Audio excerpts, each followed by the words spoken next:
DK Shivakumar ಸ್ವಲ್ಪ ಯಾಮಾರಿದ್ರೆ CM dynamite ಇಟ್ಟಿರೋರು. ಕನಕಪುರದಲ್ಲಿ ಬಂಡೆ ಸ್ವಲ್ಪ ಗಟ್ಟಿ ಇದ್ದ ಕಾರಣ ಏನೂ ಆಗಿಲ್ಲ. ಪರಮೇಶ್ವರ್ ಅವರನ್ನ ಸೋಲಿಸಿದಂತೆ ಇಲ್ಲೂ ಕೂಡ ಆಗಿರೋದು. ಬೆಂಗಳೂರಲ್ಲಿ ಸಿಎಂ ವಿರುದ್ಧ ಆರ್ ಅಶೋಕ್ ವಾಗ್ದಾಳಿ ನಡೆಸಿದ್ದಾರೆ. ಸಿದ್ದರಾಮಯ್ಯ ಒಳಸಂಚು ಮಾಡುವಲ್ಲಿ ನಂಬರ್ 1 ಕಾಂಪಿಟೇಟರ್ ಇದ್ರೆ ಸಿಎಂ ಡೈನಮೈಟ್ ಇಟ್ಬಿಡ್ತಾರೆ. ಈಗ ಡಿಕೆ ಸುರೇಶ್ ಅವರನ್ನ ಸೋಲಿಸ್ತಾರೆ, ನೋಡ್ತಾ ಇರಿ.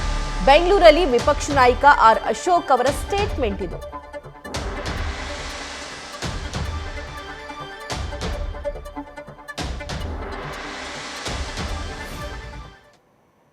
ಡಿ ಕೆ ಶಿವಕುಮಾರ್ ಯಾಮಾರಿದ್ರೆ ಡೈನಮೈಟ್ ಇಟ್ಬಿಟ್ಟಿರೋರು. ಮೊನ್ನೆ ಪರಮೇಶ್ವರ್ನ ಹೆಂಗೆ ಸೋಲಿಸ್ತಾರಲ್ಲ, ಮುಖ್ಯಮಂತ್ರಿಗೆ ಕಾಂಪಿಟೇಟರ್ ಅಂತೇಳಿ ಪರಮೇಶ್ವರ್ನ ಅಲ್ಲೇ ಮುಗಿಸಾಕ್ಬಿಟ್ರು ತುಮಕೂರಲ್ಲೇ.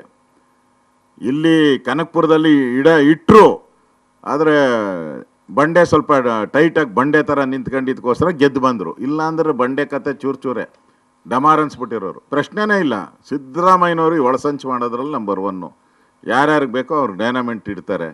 ಮುಂದೆ ಅವ್ರಿಗೆ ಯಾರು ಕಾಂಪಿಟೇಟರ್ ಬರಬಾರ್ದು. ಈಗ ಡಿ ಕೆ ಸುರೇಶ್ ಗೆದ್ದರೆ ಕಾಂಪಿಟೇಟರ್ ಆಗ್ತಾರೆ. ಅದಕ್ಕೆ ಸಿದ್ದರಾಮಯ್ಯನವ್ರು ಪರಮೇಶ್ವರ ಹೆಂಗೆ ಒಳ್ಳೇದು ಮಾಡಿದ್ರು ಈ ಎಲೆಕ್ಷನ್ ಅಲ್ಲಲ್ಲ, ಹಿಂದಿನ ಎಲೆಕ್ಷನ್ ಪರಮೇಶ್ವರ್ಗೆ ಸೋಲಿಸಿ ಒಳ್ಳೇದು ಮಾಡಿದ್ರಲ್ಲ, ಹಂಗೆ ಡಿ ಕೆ ಸುರೇಶ್ ಅವ್ರಿಗೂ ಸೋಲಿಸಿ ಒಳ್ಳೇದು ಮಾಡ್ತಾರೆ.